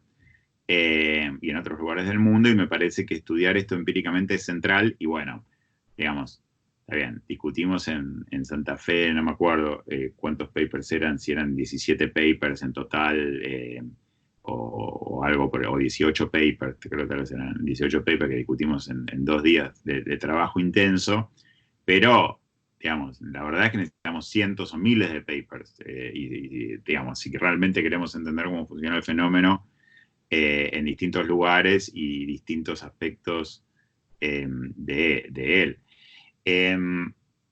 Te diría también que en términos del futuro, yo en parte pienso en un proyecto como este, como uno planta semillas y no sabe qué semillas van a germinar y cuáles no. Depende un poco de dónde caiga el agua, ¿no? Si la semilla está plantada en terreno fértil o no, y demás. Entonces, pero la idea un poco de incluir muy centralmente a investigadores jóvenes y de distintos países de América Latina en el seminario es precisamente esta idea, ¿no? De plantar semillas, ¿no? Digamos, de plantar semillas que algunas de las cuales van a germinar, digamos. Por supuesto, los papers ya de por sí es un producto, ¿no? Es algo que ha germinado, pero pensando más en el largo plazo, o el mediano y el largo plazo, el objetivo es de nuevo empujar, tratar de poner este tema en la agenda de investigación empírica en América Latina, de poner la investigación empírica en la agenda de investigación, digamos, de distintas personas, o disciplinas, como quieras llamar, y y bueno, y después seguir trabajando porque de nuevo hay mucho trabajo importante e interesante por hacer. Bueno, y como última pregunta, me gustaría que pudiéramos hablar un poco de los fiscales progresistas que están emergiendo en varios distritos de Estados Unidos y algunos en la región latinoamericana.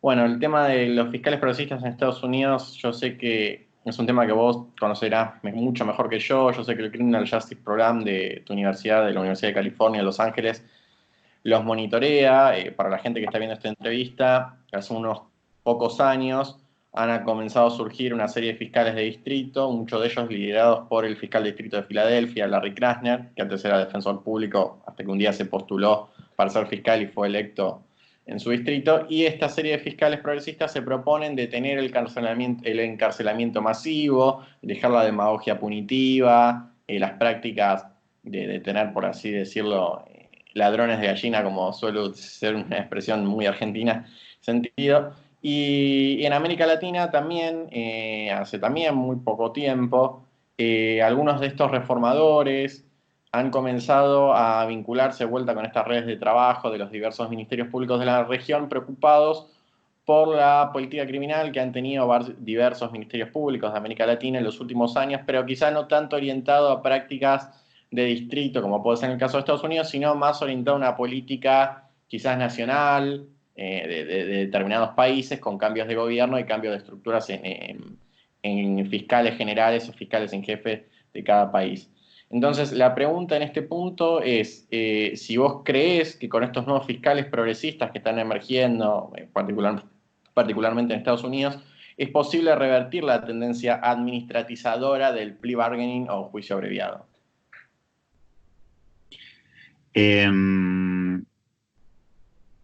Sí, muy interesante.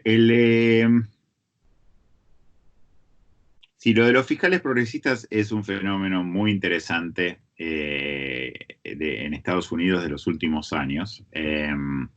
Estados Unidos, esto es algo que vos sabés, pero tal vez, digamos, si hay alguien, para los que estén viendo la entrevista, tal vez, digamos, bueno, vale la pena proveer el contexto. En la gran mayoría de Estados Unidos los fiscales son elegidos por la ciudadanía, son elegidos a nivel del condado y entonces, pero también puede ser por ciudad, digamos, hay distintas. Y entonces, bueno, este sistema de elección es muy particular a Estados Unidos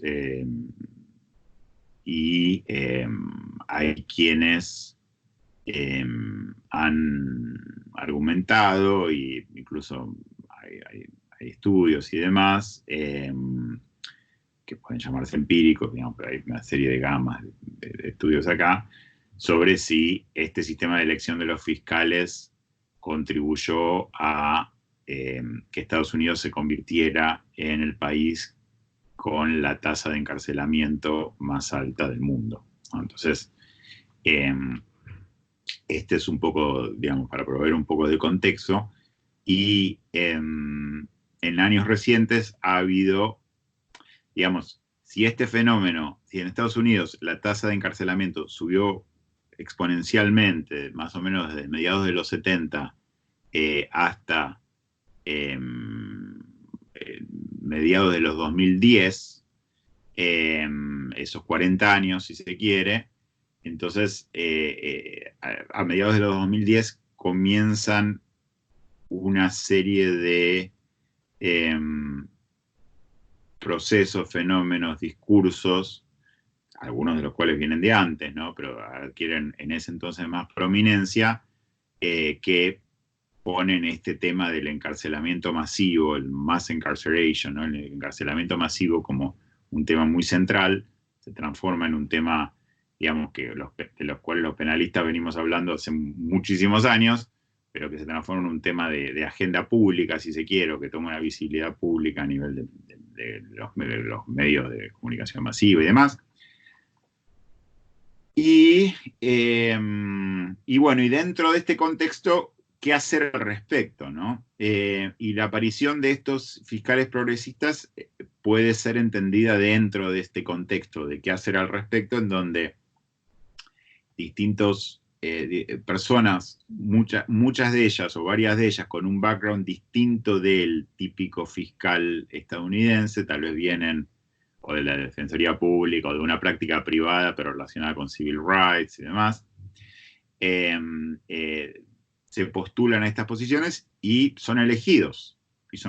Y entonces ha habido bastante movimiento en este sentido en Estados Unidos con, por ejemplo, con cierto apoyo de benefactores privados como George Soros, ¿no? Apoyando una serie de estas campañas, digamos, de fiscales progresistas y con distinta gente trabajando dentro de este espacio. Si a alguno le interesa, por ejemplo, yo compilé con David Sklansky el libro de Prosecutors and Democracy, ¿no? Fiscales y Democracia, que salió, no me acuerdo cuándo salió, pero habrá salido en el 2017. 2017. Y bueno, si uno mira ahí, por ejemplo, los capítulos de Jonathan Simon o el capítulo de Angela Davis, pero también hay algún otro ahí que tal vez mencionan, que son relevantes, uno empieza a ver de modo algunas referencias a los fiscales un poco en esta línea, ¿viste? Que estos son realmente fiscales progresistas o son fiscales que son más progresistas en el discurso, pero que no son reales reformadores, ¿no? Digamos, esos dos capítulos examinan de modo bastante crítico esa cuestión. Pero si uno, de nuevo, pone Progressive Prosecutors, puede encontrar muchos desarrollos sobre este tema. Digo, en Google, ¿no? Uno puede encontrar mucha información sobre este tema. Si estos fiscales en Estados Unidos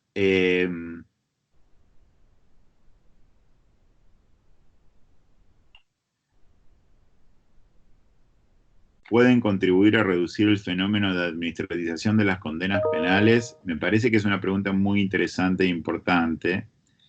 En ciertos sentidos creo que sí, porque lo que ocurre es que en líneas generales estos fiscales tienden a tener una perspectiva menos punitivista sobre cómo tratar los casos. Entonces, yo no sé si van a llevar más casos a juicio, la verdad, en términos de porcentaje. Digamos, de las condenas que se alcanzan, no sé si van a llevar menos casos a juicio que otros fiscales. Sería una cuestión a investigar empíricamente, sería súper interesante de investigar. Pero lo que sí creo es que son fiscales que en líneas generales uno esperaría al menos, y de nuevo hay que investigar todo esto empíricamente, que condenaran menos gente, ¿no? En general. Entonces, del número de casos que entran a la oficina de la fiscalía, que haya menos condenas que salen de ahí. El porcentaje de condenas que salen mediante juicios o guilty pleas tal vez no es tan distinto. Y entonces este fenómeno que yo describo seguiría presente ahí y habría que discutir normativamente qué hacer con eso, porque hay un montón de discusiones normativas para tener en ese espacio. Yo todavía no he desarrollado eso, pero creo que hay un montón, por lo menos por escrito, pero no hay un montón de discusiones normativas para desarrollar en ese espacio. Pero creo que uno esperaría que, de nuevo, el número de condenas, o al menos el porcentaje de condenas como respuesta a el total de casos que recibe esas oficinas manejadas por fiscales progresistas, debería ser menor, ¿no? Que ya sea con administraciones por parte de otros fiscales anteriores o de oficinas equivalentes sin este tipo de fiscales. Así que bueno, si esto es un fenómeno que después se expande o no a América Latina o a otros lugares, es también una pregunta interesante. Pero bueno, siempre teniendo presente que el sistema de designación, ¿no?, de los fiscales es muy distinto en los dos contextos. Bueno, Máximo, te agradezco por todo tu tiempo. Ya hemos podido repasar las 4 secciones de la entrevista. Creo que se han respondido muchas cosas y se están generando nuevos debates. Así que nuevamente agradezco por toda tu paciencia, por dedicarme este tiempo.